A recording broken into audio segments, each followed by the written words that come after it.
புயலோசை வலையொலி நேர்கள் அனைவருக்கும் வணக்கம்.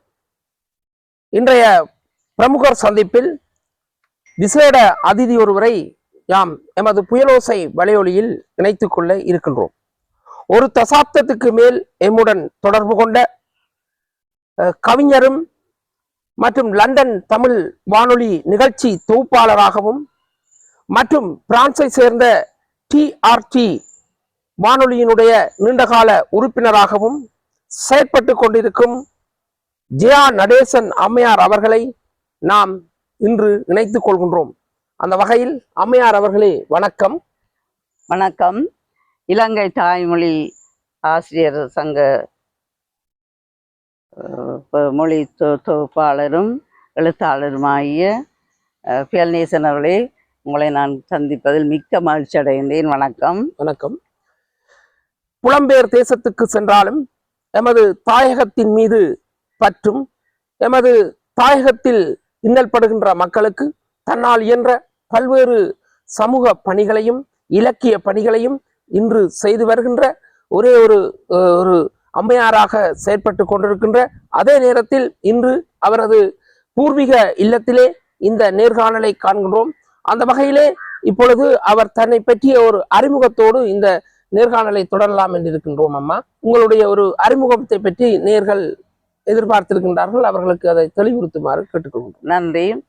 நான் நெடுந்தீவை பிரபலமாக கொண்ட நான் எனது தகப்பனார் ஒரு ஆசிரியரும் ஆயுர்வேத திரு ஜோசப் சின்னத்திரை ஆசிரியர், மேரி திரேசாவும் ஒரு ஆசிரியராகத்தான் பணியாற்றினவர். நான் அங்குதான் ஆரம்ப கல்வியை சேவியர் எனது தகப்பனாரின் பாடசாலையில் தான் படித்தேன். அதன் பின் 5ஆம் வகுப்பு தொடங்கி ஜேசி வரையின் நெடுந்தீவு மத்திய மகா வித்தியாலயத்து நவரசிங்க மாஸ்டருடைய கவரின்கள் அந்த பாடசாலையை படித்துட்டு கடைசி ஒரு வருடமாக எனது அக்கா ஜெஃப்னா நெடுந்தீவு கான்வென்ட்டுக்கு ஆசிரியராக வந்தபடியால் நான் அங்கே திரும்பி படித்து முடித்து விட்டு பாஸ் பண்ணி விட்டு இருந்த நேரத்திலே திருநெல்வேலி ஃபார்ம் ஸ்கூலில் விவசாய பயிற்சியில் ஒரு வருடம் பயிற்சி பெற்றேன். அதன் பிறகு நான் யாழ் ஆஸ்பத்திரியில் மருத்துவ தாதியாக நான் பணிபுரிந்து முதலாவது எனது அப்பாயின்மெண்ட் அனலதீவு ஹாஸ்பிட்டலிலும், 2ஆவதாக யாழ் மருத்துவமனையிலும், 3வது இடமாக கண்டி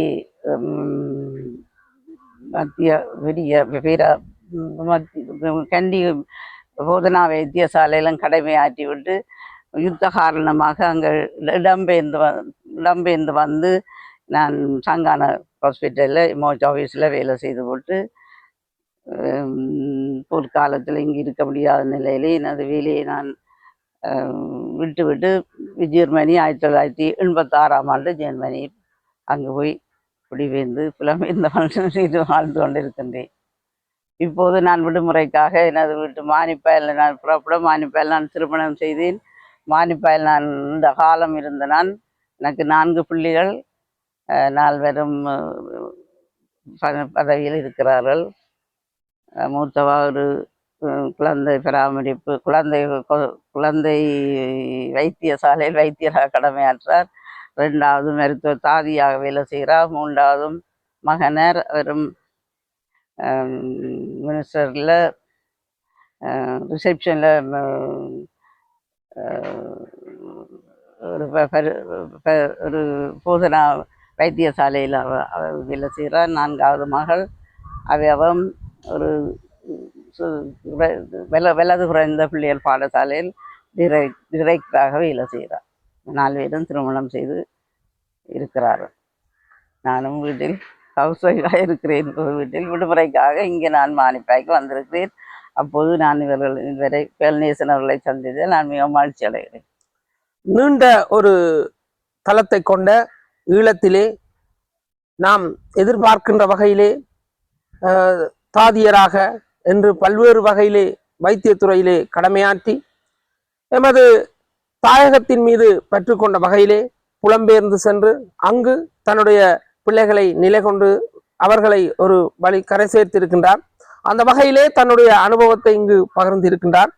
உங்களுடைய அனுபவ பகிர்வுக்கு நன்றி. தொடர்ச்சியாக நீங்கள் தாயக சமாதானம் என்ற கவிதை நூலையும்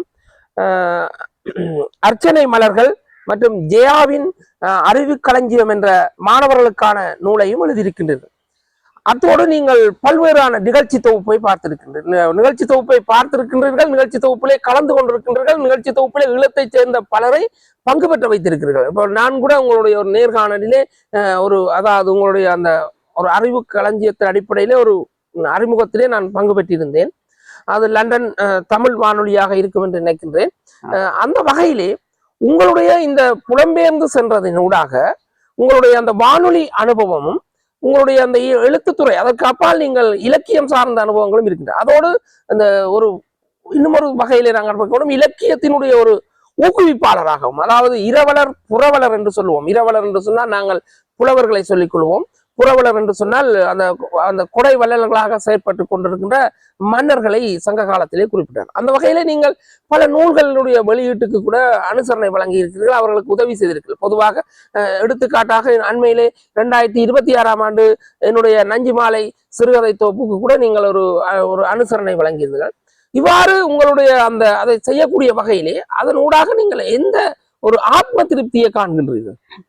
நான் எனது கணவராரை சொல்ல மறந்து விட்டேன். எனது கணவனார் தான் சோமசுந்தர பிள்ளை நவாலியில வசிக்கிறவர். அவர் மகாராஜா அவனேசன் மாது அந்த மருமகன். அவரோட தான் நான் ஜெர்மனியில வசித்து வந்திருந்தேன். அவருடைய பக்க உதவி எனக்கு இருந்தது. நான் எழுத்துத்துறையில இருக்கிறதுக்கு அவர் தான் மிக காரணமாயிருந்தவர். கவிதைகள் படிக்கிறதுக்கும் மற்றது இந்த புத்தகங்கள் பத்திரிகைகள் எனக்கு எழுதுறதுக்கு அவர் தான் எனக்கு பக்கபலமாக இருந்தார். அவர் தவறிவிட்டார். இருந்தும் கூட நான் அதை விடவில்லை. நான் தொடர்ந்து டிஆர்டியில் முதல் எனது பிள்ளைகள் 2 பேரையும் தமிழ் மொழிக்காக வேண்டி நான் கட்டுரைகள் பாட்டுக்களை சொல்லிக் கொடுத்து அவர்களும் அதில் எழுதி அனுப்பி பரிசுகளும் பெற்றிருக்கின்றார்கள். அதிலிருந்து நானும் தொடர்ந்து டிஆர்டியில தான் இருந்தேன். ஆனால் அது பிறகுதான் டிஆர்டி கொஞ்ச நாள் வேலை செய்யாமல் விட்டது, நிப்பாட்டி இருந்தது கொஞ்சம் பிரச்சனை காரணமாக. அது பிறகுதான் லண்டன் தமிழ் ரேடியோ திரு நடாமோகன் அவர்கள் அதை தொடங்கி செய்து கொண்டிருந்ததில் நான் முதலாவதாக நற்செய்தி சொல்வேன். நான் கிறிஸ்தவ பெண்ணாக இருக்கிறபடியால் நற்செய்தியில் சொல்லுவேன். 2ஆவதாக எனக்கு இதாக இருக்கிறது திங்கட்கிழமையில நான் பொதறிவு களஞ்சியம் என்ற நிகழ்வை செய்வேன். அது ஆசையில் செய்கிறது. 50 கேள்விகள் கொடுப்பேன். 10 பேர் 10 தொடர்பாளர்கள் உறவுகள் பங்கு பெற்றார்கள். அது முடிஞ்சு 1 வருஷம் அது செய்து முடிஞ்ச பிறகு யார் முதல் புள்ளிகள் எடுக்கணுமோ அவர்களுக்கு நான் கிறிஸ்மஸ் டைம் அவர்களுக்கு அன்பளிப்பு 3 பேருக்கு 1 2 3 பேருக்கு நான் அன்பளிப்பு செய்திருக்கின்றேன். அடுத்ததாக இலக்கியம். இப்போ சமகாலத்தில் இப்போ வெள்ளப்பெருக்கு இலங்கையில் நடக்கிற பொதுவாக அதிகமாக தாய் மண்ணை பற்றி தான் அதிகம் எழுதுறது. நான் பத்திரிகைகள் படிப்பது மன்னார் பத்திரிகை எடுக்கிறேன். நான் மன்னார் மாவட்டத்திலேருந்து மற்ற தொடுவான பத்திரிகை எடுக்கிறேன். நான் மற்ற இந்த வானொலிகள் யூடியூப்களில் பார்த்து அந்த நியூஸ் எல்லாம் அறிஞ்சு நான் இலக்கியம் எழுதுகிறேன். அதிகமாக எங்கள் தாய் மண்ணின் சார்பாக தான் இருக்குது. மற்ற கவிதைகள் நாங்கள் ஒவ்வொரு நாளும் தினக்கவி என்று சொல்லி ஒவ்வொரு தலைப்பில் திங்கள் செவ்வாய் புதன் மட்டும் எழுதுவோம். அப்புறம் அவர்கள் ஒரு பொது தலைவில் தருவார்கள். வியாழக்கிழமையில் அதிபர் அவர் தருவார். இன்ன தலைப்புக்கு இன்ன கவிதைன்னா அதுக்கு நான் எழுதினேன். எனக்கு 2000 சொச்ச கவிதைகளுக்கு மேலே நான் எழுதியிருக்கிறேன். அடுத்தது மற்றது நான் இந்த பயணம் பயிரும் ஒரு நிகழ்வு இந்த கலைஞர்களை அறிமுகப்படுத்துறது, வெளிக்கொண்டு வந்து அவர்களை வெளியில் காட்டி அவர்களை அறிமுகப்படுத்தி அவர்களை ஒரு சூழ்நிலை செய்து விழிப்புணர்வு ஏற்படுத்தக்கூடிய நிகழ்வாக அது இருக்கின்றது. மருத்துவர்கள், இன்ஜினியர்ஸ், இப்போ புலம்பெயர்ந்து கஷ்டப்பட்ட மக்கள், ஆசிரியர்கள், மற்றது வன்னியில் இருந்த கஷ்டப்பட்டவர்களுக்காக அவர்களை எல்லாம் நான் பேட்டி கண்டிருக்கிறேன். பயனும் பயிரும் என்ற நிகழ்வு அது ஒரு செவ்வாய்க்கிழமை நான் அது சொல்ல ஒரு மணித்தியால பிறகு அவர்கள் தங்கள் அறிமுகம் செய்து தாங்கள் படித்ததில் அறிமுகம் எங்களுக்கு வெளிப்படுத்துவார்கள். ஒரு புரிந்துணர்வான நிகழ்வாக தான் அந்த நிகழ்வை செய்து அதனாலே நான் ஒரு 530 பேரை நான் அதை பேட்டி கண்டிருக்கின்றேன். அது எனக்கு மிகவும் சந்தோஷமாக இருக்கின்றது. ஏனென்றால் எல்லா நாடுகளும் Canada, France, Australia, doctors, engineers, இந்த மருத்துவ நேரம் எல்லாம் அவைகளெல்லாம் பேட்டி கண்டு அவர்களை அறிமுகப்படுத்தியிருந்தேன். இருந்தால் மறைந்திருந்தாக்களை எங்களை உறவுகள் கூட எங்களுக்கு தெரியாதவர்கள் கூட அவர்களை அறிமுகம் செய்து நான் அவர்களுக்கு பாராட்டு தெரிவித்திருக்கின்றேன். பல தசாப்தங்களாக இலக்கியம் சமூகம் சார்ந்த பணிகளை செபனே செய்து வரும் ஜா நடேசன் அம்மையார் தன்னுடைய இலக்கிய பயணம் மற்றும் வானொலி பயணத்தின் ஊடாக 2000க்கும் மேற்பட்ட கவிதைகளை படைத்திருக்கின்றார். 500க்கும் மேற்பட்ட அதாவது சமூக செயற்பாட்டாளர்கள், இலக்கிய ஆர்வலர்கள், கலைஞர்கள் என்ற வகையிலே 500க்கும் மேற்பட்ட படைப்பாளிகள் பலரை அறிமுகப்படுத்தியிருக்கிறார். இது சாதாரண விடயம் அல்ல. இந்த வயதிலும் பல்வேறுபட்ட சாதனைகளை, அதாவது எமது தாயகத்தில் இருந்து புலம்பெயர்ந்து அவர்கள் சென்றாலும் எமது தாய்மொழியின் மீது பற்று கொண்டதால் அவர்களுடைய குழந்தைகளுக்கும் மற்றும் இங்கு இருக்கின்றவர்கள் தமிழ் மொழியை தொடர்ச்சியாக பாதுகாப்பதற்காக வேண்டி தன்னால் இயன்ற பங்களிப்பை செய்து வருகின்றார். அந்த வகையிலே நீங்கள் இப்பொழுது பல தடவைகள், அதாவது நான் கிட்டத்தட்ட ஒரு 5வது 3வது தடவையாக இருக்கும் ஈழத்திற்கு பல தடவைகள் வந்திருக்கின்றீர்கள். வந்திருந்தாலும் ஏதாவது ஒரு சிறிய பரிசு பொருளோ ஏதோ ஒரு வகையில தான் கொண்டு வருவீர்கள். அது எனக்கு ஒரு மகிழ்ச்சியாக இருக்கின்றது, அதுக்கு நன்றி. இருந்தாலும் இந்த வகையிலே ஈழத்தினுடைய தற்போதைய வாழ்க்கை முறையும், அதாவது நீங்கள் ஒரு இளம் வயதிலிருந்து பல்வேறு, அதாவது வைத்தியத்துறையிலே பல இன்னல்களை சந்தித்திருக்கிறீர்கள், அதில் அனுபவம் இருக்கின்றது.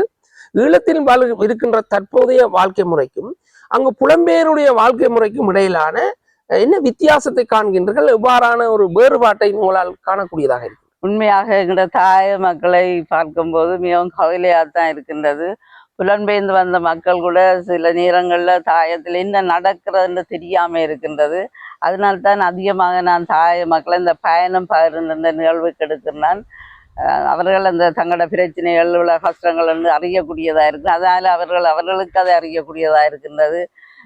அங்கே ஜெர்மனியை பொறுத்த மட்டில் உண்மையாக உழைக்கலாம், காசு நிறைய இருக்கின்றது. ஆனால் கஷ்டப்பட்டு தான் உழைக்கின்றார்கள். இருந்தும் கூட தாய மக்களுக்கு உதவி செய்து கொண்டு இருக்கின்றார்கள். இதும் கூட அதிகம் அங்கே சில விஷயங்கள்ல மக்கள் கண்டும் காணாத மக்களுமாகவும் இருக்கின்றார்கள். சில பேர் அங்கே இரண்டாம் தாயத்தை மறந்து வாழ்கின்ற மக்களும் இருக்கின்றார்கள்.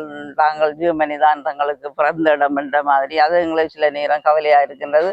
ஆனால் இங்கத்தே இந்த பயணம் பாருங்கள உண்மையாக நான் இந்த நேரத்தில் இந்த அதிபர் நடாமோகன் அவர்களையும் அவருடைய மனைவியார் கலைவாணி மோகன் அவர்களையும் இதில் முன்னுக்கு நான் கொண்டு வர வேண்டிய நேரில் அவர்கள் தான் இந்த நிகழ்வை செய்யும்படி எனக்கு தந்தவர்கள். நான் அது ஒவ்வொரு செவ்வாயும் செய்து கொண்டு வருகின்றேன். அதிகமாக எனக்கு தாய மக்களை எடுக்கிறது தமிழ் வன்னி ஆக்கள் எடுத்திருக்கிறேன், முல்லைத்தீவு மக்கள் எடுத்திருக்கிறேன், கட்டன் கண்டி அவர்கள கஷ்டப்பட்ட ஆசிரியர் மேர் அவர்களுடைய தங்களோட பிரச்சனைகளை சொல்லி இருக்கிறார்கள். கடைசியாக நான் ராகுல தேரு அவர் தமிழில் ஒரு படம் போட்டிருந்தார். கட்டன் பிள்ளைகள் அந்த வெள்ள நிவாரண நேரம் மக்கள் பட்ட கஷ்டத்தை எனக்கு ஒரு படம் போட்டு தான் போய் சந்தித்தது, அந்த மக்களை பார்த்து அந்த படங்களை இது ஒரு 40 குடும்பத்துக்கு ஒரு டாய்லெட்டு, மற்றது வீடுகள், ஒரு குடும்பத்தில் 5-6 பிள்ளைகளும் தாய்மாரும் இருந்த அந்த படங்களை எனக்கு போட்டிருந்தார். அவர் எனக்கு நான் அவரை பேட்டி அவரோட கதைச்சு பேட்டி கண்டேன். நான் பேட்டி கண்டு தான் செய்கிற பணிகளெல்லாம் எனக்கு சொல்லியிருந்தார். நான் எனக்கு என்னால் உதவி செய்தேன். நான் அவருக்கு நேற்று எடுத்து எனக்கு நன்றி கூறியிருந்தார். அப்படியே அந்த இலங்கை மக்கள் இவ்வளோ கஷ்டப்படுகிறார்கள், இன்னும் முன்னேற வேண்டும், எனக்கு இன்னும் உதவி செய்யணும் என்று எனக்கு விருப்பம். ஆசிரியர் பியல் நேசனோட பாடசாலைக்கு நான் போயிருந்தேன். அங்கத்தே பிள்ளைகளையும் சந்தித்தேன். அது எனக்கு ஒரு சந்தோஷம். அவர்களும் என்னை வரவேற்று எனக்கு பெரிய இது செய்து அனுப்பியிருந்தார்கள். அதை பற்றி அவர் கூறுவார். தன்னுடைய பணிகளுடைய தொடர்ச்சியிலே இன்று நாம் அவரை சந்தித்திருக்கின்றோம். எமது பாடசாலைக்கு கூட அவர் சில உதவிகளை செய்திருக்கின்றார்கள். அதாவது உண்டி கொடுத்தல், அதாவது உண்டி என்றது உணவு என்ற வகையிலே உணவு கொடுப்பதென்ற அடிப்படையிலும் மற்றும் பல்வேறு வகையான கற்றல் உபகரணங்கள் மற்றும் பாடசாலை சீர் செய்த நிர்வாகம் சார்ந்த அந்த கட்டட உதவிகளுக்கு பல உதவிகளை செய்திருக்கின்றார். இவ்வாறு பல பாடசாலைகளுக்கு பல பிரதேசங்களுக்கு, அதாவது எமது தாயகத்தில், முக்கியமாக எமது தாயகத்தில் உதவி செய்திருக்கின்றார். காட்சிகள் மாறினாலும் கோலங்கள் மாறுவதில்லை என்ற அடிப்படையிலே நாம் இன்றைய நிலையிலே அவர் இங்கு இருக்கின்ற எமது தாயகத்தில் சிறப்பாக குறிப்பிடத்தக்க வகையிலே தமிழை தாய்மொழியாக கொண்டவர்கள் படுகின்ற இன்னல்களை அவர் நேரடியாக பார்த்திருக்கின்றார். அந்த வகையிலே எங்களால் புயலோசை வலையொலியினூடாகவும் எங்களால் இயன்ற உதவிகளையும் நாம் பெற்றுக் கொடுத்திருக்கின்றோம். தொடர்ச்சியாக அவர் எம்மோடு தொடர்பில் இருக்க வேண்டும். அந்த வகையிலே இன்று அவரை எமது புயலோசை வலையொலி சார்பாக இணைத்துக் கொண்டதில் எமது புயலோசை சார்பாக நன்றியை தெரிவித்துக் கொண்டு ஏதோ ஒரு வகையிலே ஒன்ற கருத்தை கூற விரும்புகின்றார். அறிவு கலட்சியம் என்ற ஒரு 300 புத்தகம் நான் அச்சடித்தேன். நான் அதிலே 25 புத்தகம் நாவற்குழி பாடசாலை மேல்வகுப்பு பிள்ளைகளுக்கு நான் அது 25 புத்தகங்கள் அன்பளிப்பு செய்திருந்தேன். அடுத்தது முல்லைத்தீவில் ஒரு பையன் மிக கஷ்டப்பட்ட நிலையிலே இந்த நிவாரணம் எனக்கு உதவி கேட்டிருந்தார். அவருக்கும் ஏதோ வாங்கணும் புத்தகங்கள் வாங்கணும்னு சொல்லி போன மாதம் இந்த வெள்ளப்பெருக்கு காலத்தில் அனுப்பியிருந்தேன். முல்லைத்தீவு மாவட்டத்து பையனுக்கு நேற்றும் நெடுந்தீவு ஆசிரியர் வந்து பள்ளிக்கூடத்துக்கு நெடுந்தீவு நான் படித்த பள்ளிக்கூடம் வழியாக உதவி ஒன்று கேட்டிருந்தார். நேற்று வந்து என்னை சந்திச்சுட்டு போயிருந்தார். அப்படியாக என்னால் உதவிகளையும் பிள்ளைகளையும் பார்க்க வேணும் தானே என்னையும் சிறு உதவிகளை செய்து கொண்டிருக்கிறேன். சந்தோஷம், உங்களை சந்தித்த மிக்க சந்தோஷம். இந்த இடத்துல இன்னும் ஒரு விடயத்தை குறிப்பிட வேண்டும். இவர் நேரடியாக உதவி செய்வதை விட இன்னும் பலரின் ஊடாக பல நாட்டிலிருந்து இப்ப நெதர்லாந்திலிருந்து மற்ற சுவிஸ், கனடா, லண்டன் போன்றவற்றிலிருந்து வருகின்றவர்களையும் அவர் அறிமுகத்தின் ஊடாக பல உதவிகளை பெற்றுக் கொடுத்திருக்கின்றோம். பல உதவிகளை செய்து கொண்டிருக்கின்றார். அவருக்கு நன்றி. அவர் நீண்ட ஆயுளோடு வாழ வேண்டும் என்று புயலோசை வலை சார்பாக வாழ்த்தி அனைவரிடம் விடைபெறுகின்றோம். நன்றி, வணக்கம். நன்றி ஆசிரியர் வேல்நேசன் அவர்களே, நீங்கள் என்னை சந்தித்து என்னை அறிமுகப்படுத்தினதுக்கும் என்னுடைய இருந்து பலதுகளை அறிந்ததற்கும் சிறப்பான நன்றிகளையும் வாழ்த்துக்களையும் பாராட்டுகளையும் உங்களோட பணிகள் இன்னும் சிறப்பாக இறையாசிரியர் உங்களை வாழ்த்துகின்றேன். நன்றி, வணக்கம்.